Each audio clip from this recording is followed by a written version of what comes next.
साथ आज कथा को हम और आप प्रारंभ करेंगे। कल आपने श्रवण किया है तीसरे दिन की कथा, अनेक भक्तों का चरित्र आपने सुना। आज भगवान कृष्ण कन्हैया का जन्मोत्सव है, तो भगवान के जन्मोत्सव का हम सभी को आनंद मिलेगा। और कहते हैं आज के दिन की कथा को श्रवण किया जाए तो हर दिन हमारे प्रभु की कृपा से हमारे जीवन में उत्सव ही होता है। तो उत्सव की कथा को तो जरूर ही श्रवण करना चाहिए, जिससे नित्य हमारे घर में उत्सव होता रहे, आनंद होता रहे। तो आज कृष्ण कन्हैया के जन्मोत्सव का आनंद हम सभी को मिलेगा।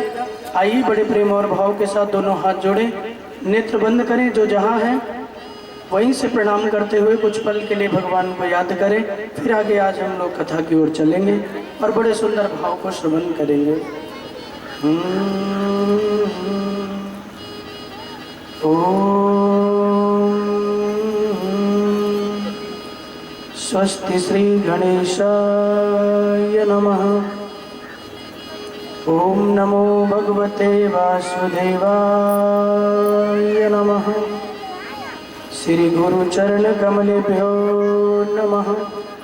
श्रीमते निम्बार्काचार्याय नमः। श्री युगल चरण कमलेभ्यो नमः। जन्मादस्य यतोऽन्वयादितरतश्चारितेष्वभिज्ञास्वराट् तेने ब्रह्म हृदयादि कवये मुह्यन्ति यत सूरयः।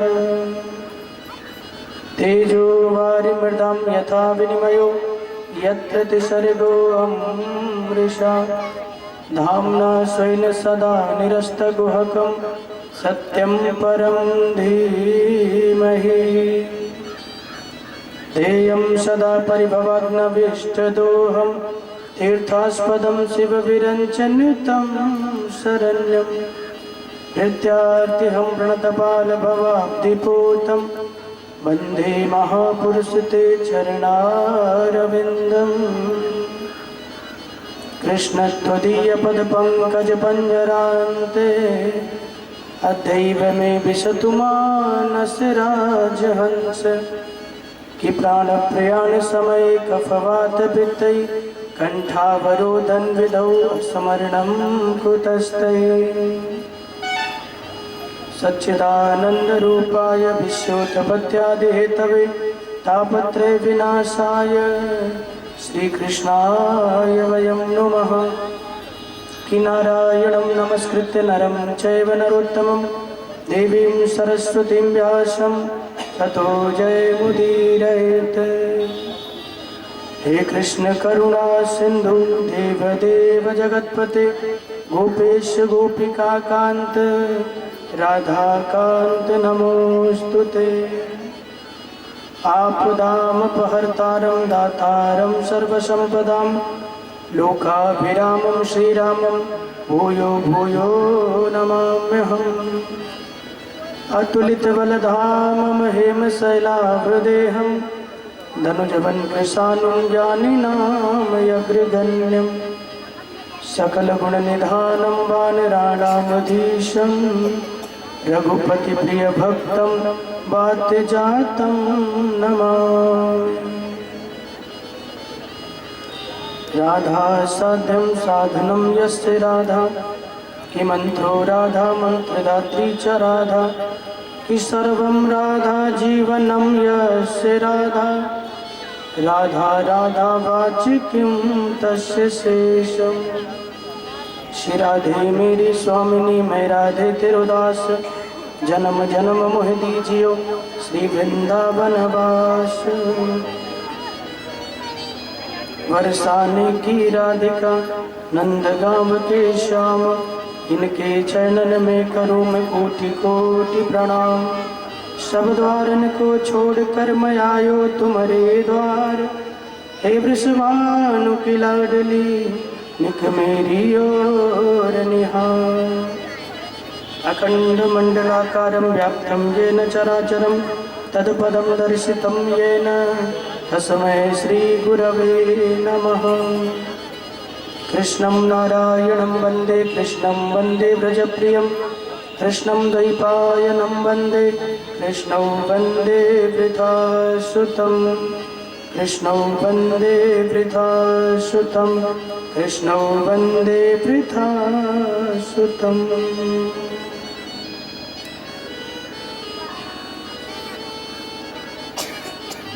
सर्वप्रथम मेरे आराध्य भगवान युगल सरकार के चरणों में कोटि कोटि नमन स्वीकार हो। उनसे प्रार्थना वो अपने व्यासपीठ को ग्रहण करें, अपना आशीर्वाद हमें प्रदान करें।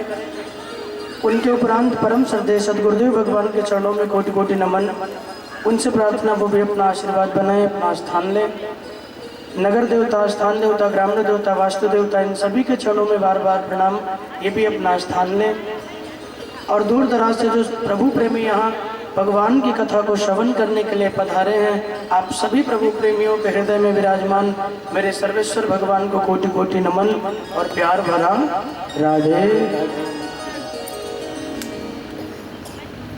आइए बड़े प्रेम और भाव के साथ वाणी पवित्र करें।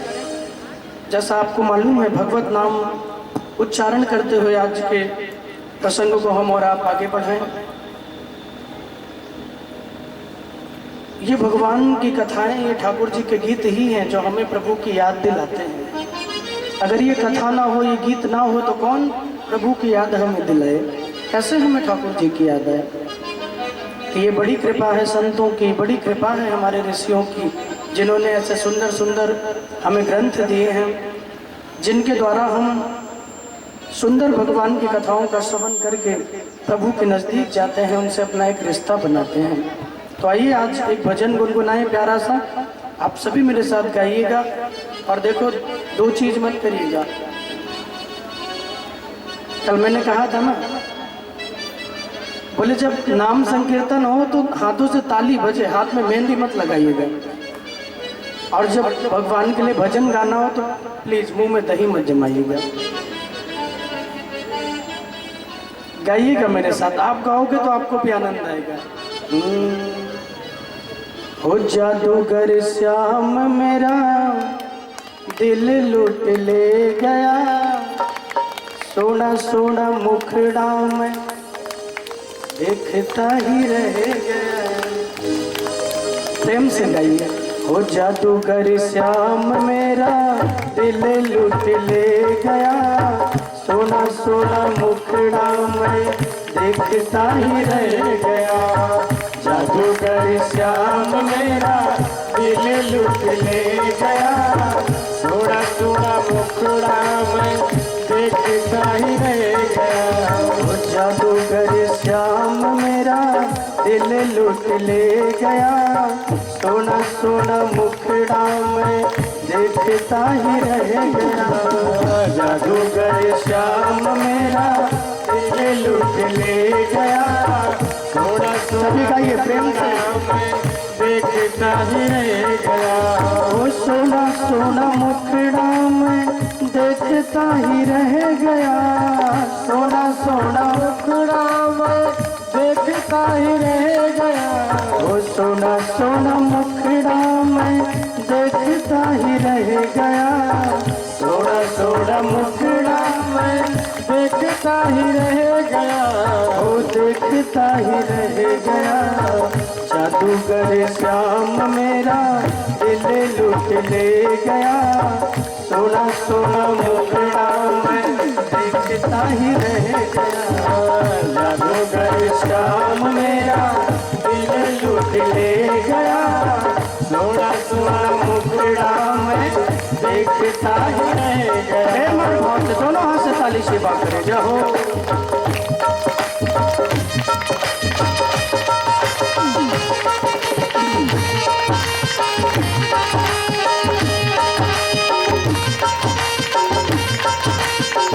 प्रेम से सभी लोग गाइए। जाओ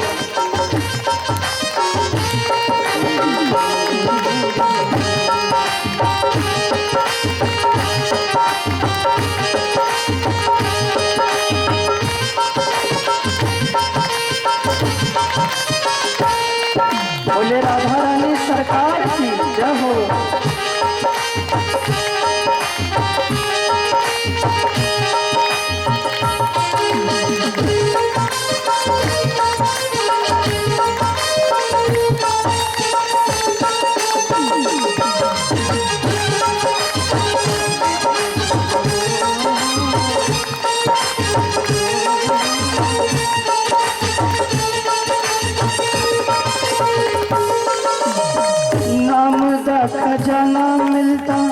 कृपा बरसा के, नाम का खजाना मिलता कृपा बरसा के, ओ नाम का खजाना मिलता कृपा बरसा के, नाम का खजाना मिलता कृपा बरसा के। जिंदगी की डोर मेरे हाथ में बढ़ा के, जिंदगी की डोर मेरे हाथ में बढ़ा के, हाथ में बढ़ा के, दिल के सिंहासन पे वो आप आके बैठ गा, दिल के सिंहासन पे वो आके बैठ जा। सोना सोना मुखड़ा में देखता ही रह गया, जादूगर श्याम मेरा दिल लूट ले गया, सोना सोना मुखड़ा में रह गया, वो जादूगर श्याम मेरा दिल लूट ले गया, सोना सोना मुखड़ा में देखता ही रह गया, जादूगर श्याम मेरा दिल लूट ले गया, सोना सोना मुखड़ा में देखता ही रह गया, सोना सोना मुखड़ा में देखता ही रह गया। प्रेम और हाथ दोनों हाथ से मीठी मीठी तालियों की सेवा करते हैं।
जब वो नैन मेरे नैन बिछड़ा गए, जब वो नैन मेरे नैन बिछड़ा गए, ओ कान्हा तेरे नैन मेरे नैन बिछड़ा गए, कान्हा तेरे नैन मेरे नैन बिछड़ा गए, ओ सारे अपराध मेरे पल बिच बह गए, सारे अपराध मेरे पल बिच बह गए, पल बिच बह गए, पाप वाला बोझ तू तो उठा मेरा ले गया, पाप वाला बोझ तू तो उठा मेरा ले गया, सोना सोना मुखड़ा में देखता ही रह गया, सोना सोना मुखड़ा में देखता ही रह गया। अभी कहिए प्रेम और भाव से, मुरली वाले श्याम मेरा दिल लूट ले गया, जादूगर श्याम मेरा दिल लूट ले गया, वो सोना सोना मुखड़ा में देखता ही रह गया, जादूगर श्याम मेरा दिल लूट ले गया, सोना सोना मुखड़ा में देखता ही रह गया, सोना सोना मुखड़ा में देखता ही रह गया। बोले कृष्ण कन्हैया लाल की। सभी लोग क्या हो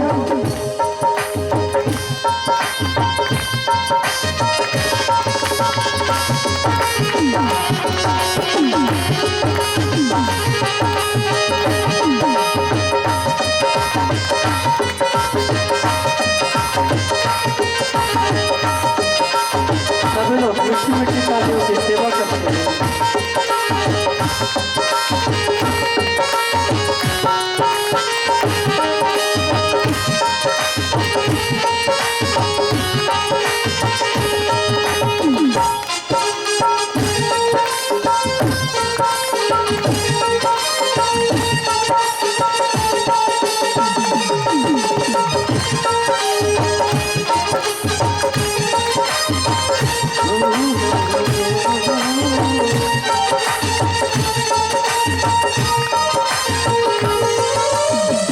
जादूगर श्याम मेरा दिल लुट ले गया, सोना सोना मुखड़ा में देखता ही रह गया।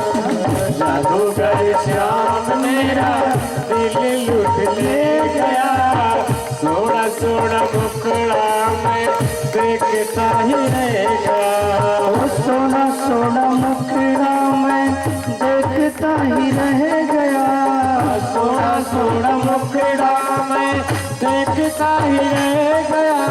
ओ कान्हा तेरा मुखड़ा में देखता ही रह गया, कान्हा तेरा मुखड़ा में देखता ही रह गया, देखता ही रह गया। जादूगर श्याम मेरा दिल लुट ले गया, सोना सोना मुखड़ा में देखता ही रह गया। जादूगर श्याम मेरा दिल लुट ले गया, सोना सोना मुखड़ा में देखता ही रह गया। ओ जादूगर श्याम मेरा दिल लुट ले गया, सोना सोना मुखड़ा में देखता ही रह गया। जादूगर श्याम मेरा दिल लुट ले गया, सोना सोना मुखड़ा में देखता ही रह गया। जादूगर श्याम मेरा दिल लुट ले गया, सोना सोना मुखड़ा में देखता ही रह गया। जादूगर श्याम मेरा दिल लुट ले गया, सोना सोना मुखड़ा में देखता ही रह गया। सोना सोना मुखड़ा में देखता ही रह गया, सोना सोना मुखड़ा में देखता ही रह गया। सोना सोना मुखड़ा में देखता ही रह गया। बोले भक्तवत्सल भगवान की जय हो। राधा रानी सरकार की जय हो। भागवत महापुराण की जय हो। सभी देवी देवताओं की जय हो। धर्म की जय हो। अधर्म का नाश हो, प्राणियों में स्वभाव हो, विश्व का कल्याण हो, गौ हत्या बंद हो, गौ माता की जय हो। विश्व में शांति हो, विश्व में शांति हो, विश्व में शांति हो।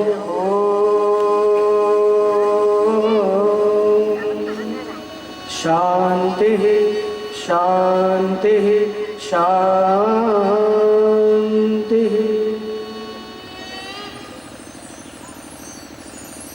सभी प्रभु प्रेमियों का जो इस कथा पंडाल में पधारे हैं, आप सभी का बहुत बहुत अभिनंदन है। जब कृपा होती है प्रभु की तो ही कथा पंडाल में आने का अवसर मिलता है। और हमारे ब्रज में तो कहते हैं जब तक राधा रानी कृपा न करें तब तक भगवान कृष्ण की कथा सुनने का अवसर हमें नहीं मिलता है। भगवान की कृपा के बिना हम अपना सौभाग्य भगवान की कथा को श्रवण करने का बना नहीं सकते, ठाकुर जी की कथाओं का श्रवण कर नहीं सकते हैं। ये कृपा हो हमारे किशोरी जी की तो ही ये सौभाग्य मिलता है भगवत नाम श्रवण करने का। कल के कथा प्रसंग को याद करें। आप जो भी आए थे कल आपको पता होगा, बहुत सुंदर प्रसंगों पे हमने कल कथा को विश्राम दिया और काफी देर तक कथा कल होती रही। कथा श्रवण करने के लिए सती महारानी जाती हैं। कौन है? बोले जगदम्बा हैं, आदि शक्ति हैं। लेकिन बाबा भोलेनाथ के साथ कथा सुनने के लिए जाती हैं। कहाँ जाती हैं? कुंभज ऋषि के यहाँ।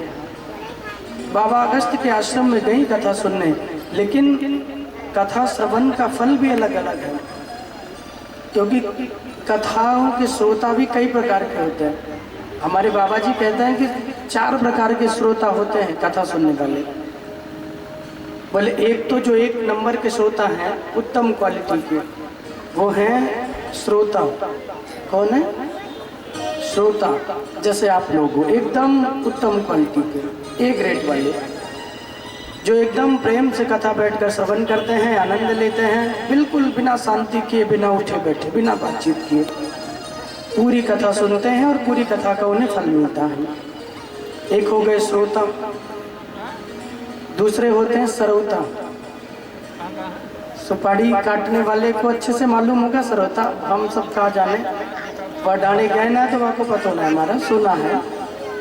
जैसे वो काटता ना श्रोता सुपारी को एकदम कच कच, कितना भी मजबूत सुपारी क्यों ना हो, लेकिन मेहनत करके वो काट ही डालता है।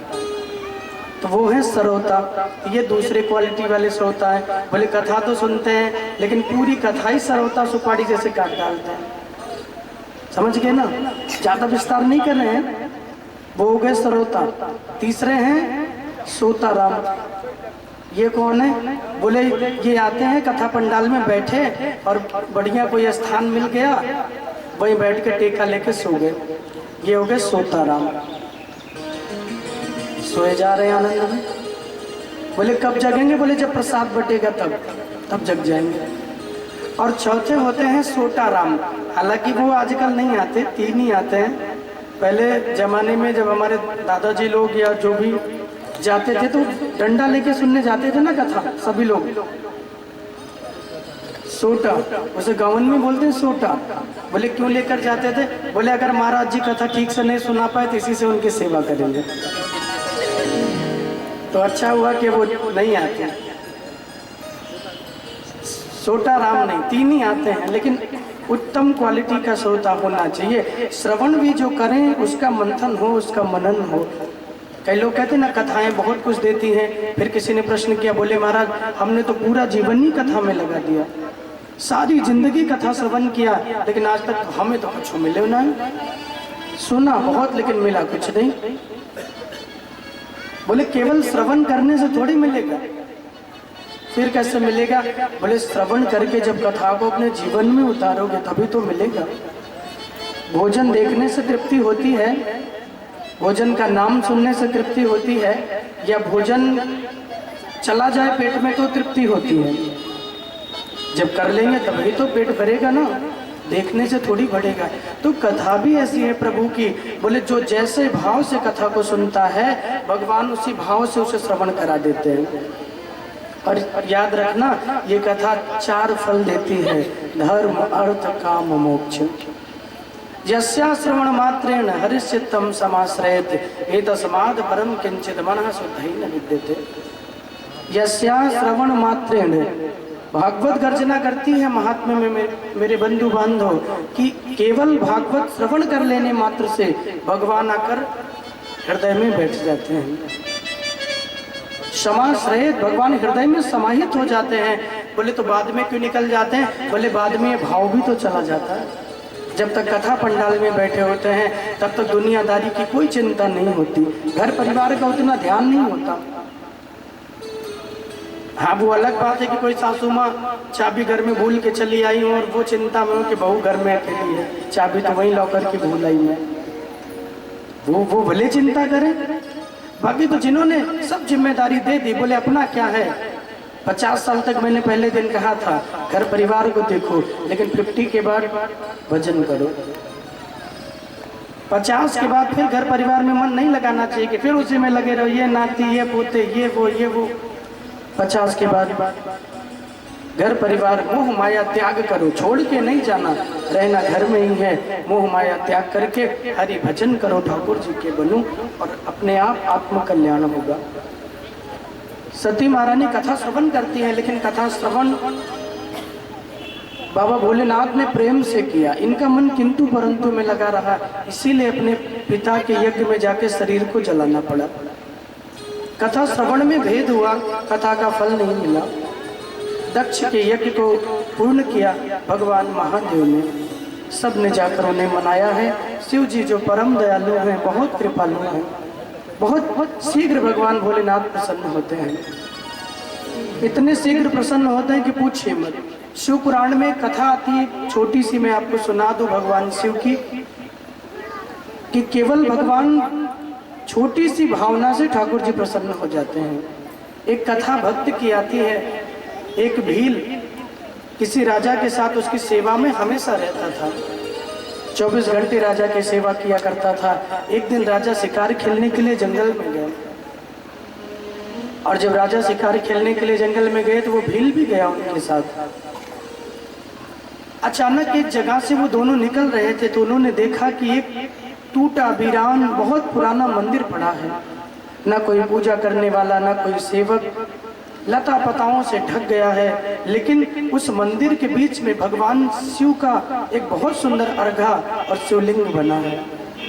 धूल मिट्टियों से सन गया है, कोई पूजा करने वाला नहीं है, कोई सेवक नहीं है। भील ने राजा से पूछा, प्रभु ये कैसा वीरान मंदिर है राजन, और ये बाबा भोलेनाथ का शिवलिंग यहाँ पड़ा है। राजा की वाणी से निकल गया, भगवान शिव तो बहुत दयालु हैं, जो थोड़ी सी भी पूजा से प्रसन्न हो जाते हैं। भील ने कहा, महाराज अगर आपकी आज्ञा होती है मैं शिवलिंग अपने घर लेकर जाऊं, और मैं भील हूँ, पूजा पाठ तो ज़्यादा जानता नहीं हूँ, थोड़ा सा आप मुझे नियम बता दीजिए, तो मेरी इच्छा है मैं शिव जी का पूजन करूं। राजा चंद्रकेतु ने कहा कि ठीक है, देखो भगवान शिव की पूजा में नियम यही है, बेलपत्री उन्हें चढ़ाओ, दूध से अभिषेक करो, उनका धतूरा भांग उन्हें चढ़ाओ, अनेक प्रकार की जो सेवा बने वो करो। और अंत में कह दिया, राजा ने तो हंसते हुए मजाक में कहा कि देखो भगवान को चिता भस्म बहुत प्रिय है भोलेनाथ को, तो चिता भस्म जरूर चढ़ाना नित्य। और वो भी कैसी? बोले जो लाश अभी अभी जली हो, बिल्कुल ताजी जो भस्म हो एकदम गर्म, वही बाबा शिव को चढ़ाना। आप में से कभी कोई उज्जैन गया हो मध्य प्रदेश? बाबा महाकाल की नगरी जहाँ भोलेनाथ विराजमान है, आज भी भगवान शिव का जब वहाँ सुबह ब्रह्म मुहूर्त में श्रृंगार होता है, अभिषेक होता है, तो वो चिता की ताजी भस्म से ही होता है। आप कभी जाइए, दर्शन कीजिए। चिता की जो अभी भी चिता जली है, उसी की ताजी भस्म से भगवान शिव का अभिषेक किया जाता है आज भी। और भगवान शिव के आगे आप दर्शन करके निकलोगे तो वहीं पे काल भैरव जी का भी मंदिर है, उनका भी दर्शन करना पड़ता है, नहीं तो शिव दर्शन का फल नहीं मिलता। और वहाँ पे भैरव बाबा को मदिरा का प्रसाद चढ़ता है, शराब चढ़ाई जाती है। और वहाँ जब आप वो लोग ये शराब ले जाकर उन्हें पिलाओगे ना, तो वो पी लेते हैं, और वो कहाँ जाता है किसी को पता नहीं चलता। कटोरी में देंगे, जो वहाँ लोग रहेंगे, आप जैसे मुंह के पास लगाओगे तुरंत पी लेंगे। ये आंखों देखी घटना है।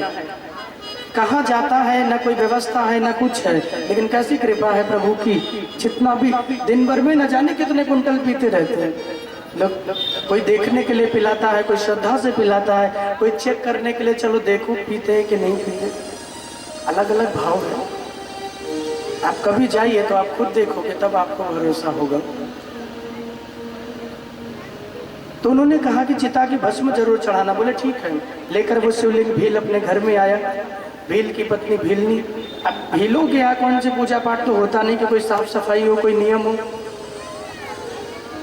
जंगल में रहने वाले, मांस भक्षण करने वाले, लेकिन एक सुंदर सा स्थान घर में बनाया, शिवलिंग को वहीं स्थापित किया और बड़े प्रेम से भगवान भोलेनाथ की पूजा करने लगा। राजा चित्रकेतु ने जैसे कहा था वो वैसे ही पूजा कर रहा है। भील नित्य लाता है भस्म, ताजी भस्म, भगवान शिव को चढ़ाता है, अभिषेक करता है। एक दिन भगवान शिव की पूजा में बैठ गया और भस्म लाना भूल गया। एक दिन शिव जी की पूजा में बैठा और भस्म लाना भूला। और भीलनी जो थी ना, जब इनको पूजा, भीलनी तो करती नहीं थी, लेकिन जब ये पूजा करते थे तो वो इनकी सहायता करती थी। सामान व्यवस्था कर दे, इनके लिए सेवा की व्यवस्था कर दे, जो भी है। भीलनी ने तुरंत कहा, महाराज आप तो आप चिता भस्म लाए नहीं, कैसे पूजा करोगे? बोले ओ हो, ये तो दिन हो गए, आप तो लाश भी कोई नहीं जल रही होगी। जाकर देखा तो कोई लाश भी नहीं जल रही है, कोई भस्म भी नहीं है वहाँ। अब बिना भस्म के कैसे शिव की पूजा हो? क्योंकि नियम से पूजा करो तो ही फल मिलता है।